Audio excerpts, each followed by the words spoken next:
Fala, meu povo, que dia glorioso! Eu acabei de terminar o 4º episódio da 2ª temporada de Anne with Annie, a ansiedade dolorida da esperança em vão. E, gente, eu precisava vir aqui fora gravar para falar com vocês, porque eu não tava me sentindo à vontade lá dentro do cenário. Eu falei, não dá, gente, é uma série muito linda, é uma lição muito maravilhosa, eu preciso ir para um lugar muito naturalmente lindo para falar sobre Anne e todas essas coisas maravilhosas que a gente aprende em cada episódio dessa série incrível. Antes de qualquer coisa, já deixa o seu like aqui nesse vídeo. Não esquece de mandar a nossa playlist de Anne para todos os seus amigos que amam essa série tão encantadoramente cheia de ensinamentos e de cenas incríveis, com músicas maravilhosas, que tem lutas de princesas com espadas imaginárias e crescimento emocional, pessoal, espiritual, enfim. A gente cresce de todas as formas assistindo Anne. Enquanto eu estava assistindo o episódio, eu estava tentando entender por que o título do episódio era esse, né? Sobre a ansiedade dolorida da esperança em vão. E eu não estava entendendo a conexão do nome desse episódio com a história da Anne, não estava entendendo com a história do Gilbert. Aliás, eu estou muito ansiosa para saber como vai se desenvolver a história do Gilbert. Eu achei muito bonitinha a carta que ele escreveu de volta, o sentido que ele deu para a comunicação dele com a Anne. Estou gostando muito dessa trama dele isolado, crescendo como pessoa, descobrindo quem ele é de verdade. Ele acabou de descobrir que ele quer ser um médico e eu achei tão encantador. Aliás, Gilbert de melhor pessoa, hein, para fazer um parto. Que pessoa centrada, cheia dos conhecimentos maravilhosos. Eu tô muito feliz com essa história dele, tô muito satisfeita, assim, de ver como que se dá o amadurecimento de um menino que nasceu e cresceu com um objetivo único na vida dele e ele, por si só, sabia que não era aquilo que ele queria para a vida, né? Então ele foi pro mundo para descobrir quem ele era e eu adoro esses arcos, assim, de personagens que fazem trajetórias de autodescoberta. Eu acho tão bonito, né? Tão encantador. E a história da Anne com Matthew, pra mim, nesse episódio, era a história principal, mas com o caminhar do episódio, eu fui entendendo que não era, que não tinha nada a ver com o título do episódio. Era, obviamente, mais um pouquinho da passagem daquela história incrível do Matthew com a ex-namoradinha da escola, de como ele abandonou o amor pela família. Eu cheguei a falar outro dia num vídeo aqui no canal que a Marilla era uma mulher muito rancorosa, muito mais rancorosa do que o Matthew. Na verdade, eu acho que os dois sofrem do mesmo tipo de tristeza emocional, de não terem tido a oportunidade de viver suas próprias vidas, mas eu acho que ela acaba pesando um pouco mais na história, porque, não sei, estilos diferentes, pessoas diferentes, acontece isso, tanto com os homens quanto com as mulheres, né? Cada um lida com as suas perdas de uma forma. O Matthew se fechou e a Marilla se jogou no gerenciamento da fazenda, então cada um resolve o seu caminho da melhor forma possível. Mas o que eu quero falar é sobre a trama da família de Diana, ou Diana, fica aí a sua escolha, que é a amiguinha de Anne. A família dela passou por maus bocados nesses 3 primeiros episódios da 2ª temporada, porque o pai dela queria investir na escavação de ouro, na descoberta do ouro, para poder lucrar com isso a longo prazo. Mas ele fez uma escolha muito errada, e uma coisa que tem crescido muito nessa trama dessa família da Diana desde o início da 2ª temporada é a falta de comunicação e a falta de crescimento familiar junto.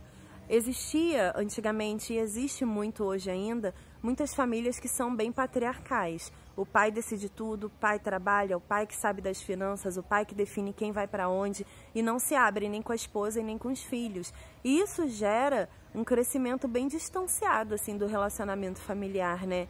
E quando eu vi o título da ansiedade dolorida, da dor da esperança, eu fiquei, gente, é muito a história deles, porque a mulher, por não ter informação, por não ter um companheiro que divida os seus anseios e as suas dores com ela, ela foi tirando conclusões precipitadas sobre o futuro, foi criando uma ansiedade muito grande de medo do que poderia acontecer, e ela foi descarregando nas filhas, que hierarquicamente estavam abaixo dela.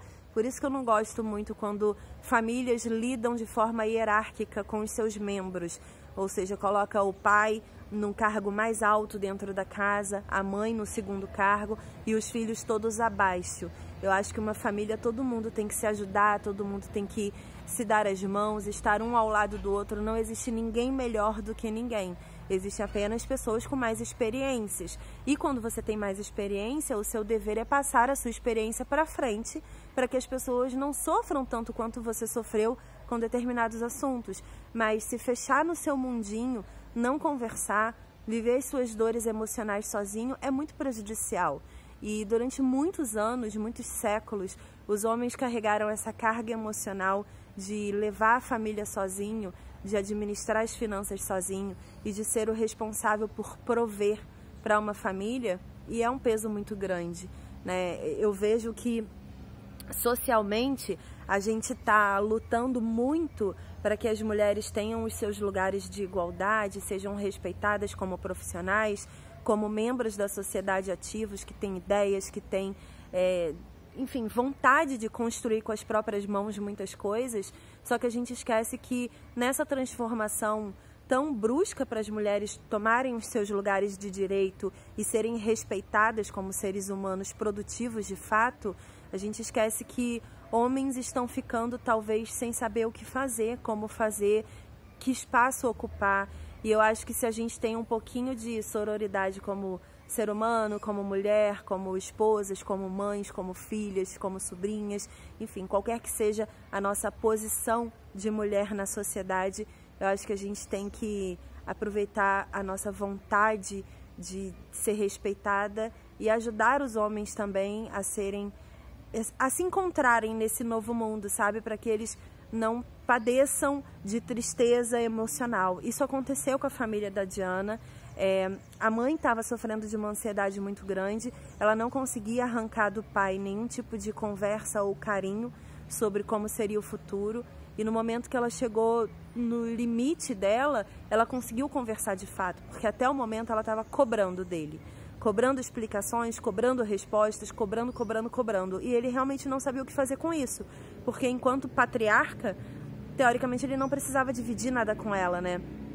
Mas no momento que as filhas sofreram e que ela decidiu conversar com ele do tipo, cara, a gente precisa se amar, a gente precisa estar junto, a gente precisa resolver junto todos os problemas, divide seus anseios comigo e vamos ser uma família, sabe? E o cara entendeu qual era o sentido real da postura dele naquela família, da postura dela, da preocupação dela, e ele cedeu. E foi linda a cena deles brincando com as filhas, a filha chorando antes, perguntando por que a gente não se ama mais, sabe?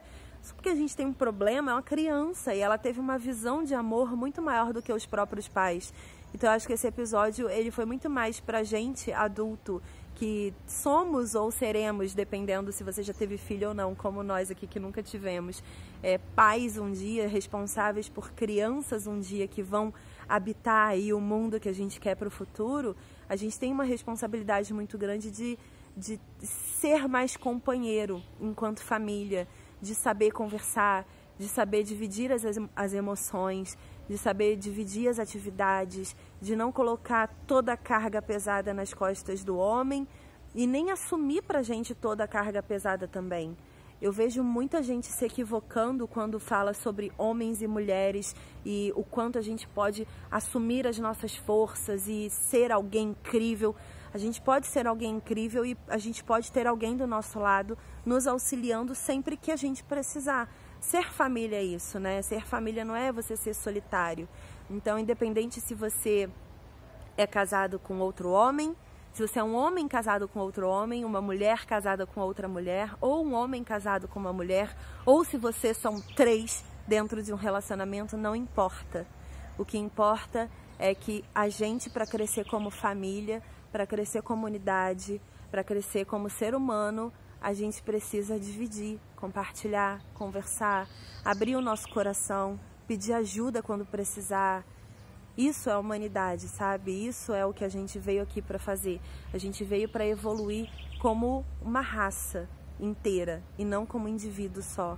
Então, acho que se a gente consegue aplicar dentro da nossa casa esse sentimento de comunidade e de união, é muito mais fácil levar esse sentimento para o nosso dia a dia na rua, no trabalho, andando pelas ruas, dentro de um estabelecimento, entender que às vezes nem todo mundo está de bom humor sempre. Eu acho que isso cria uma sei lá, uma especialidade que só o ser humano tem de ter aquela empatia maravilhosa com a dor do outro e com o que o outro precisa de tempo, às vezes, para poder desabafar.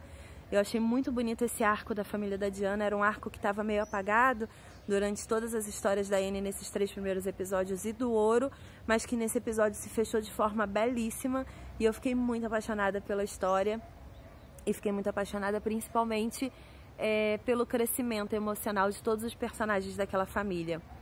Então é isso é o que eu tenho para dividir com vocês sobre o 4º episódio de Anne. Voltamos, não teremos mais pausa nos próximos dias, vamos seguir com um vídeo por dia de Anne with Annie, e eu espero que vocês estejam gostando. Comenta aqui embaixo o que você mais gostou do 4º episódio de Anne, e eu tô vendo que muita gente tá falando que o 7º episódio vai ser incrível, eu estou ansiosa. Confesso que eu estou ansiosa. Beijo, e tenham todos vocês um dia glorioso também. Tchau!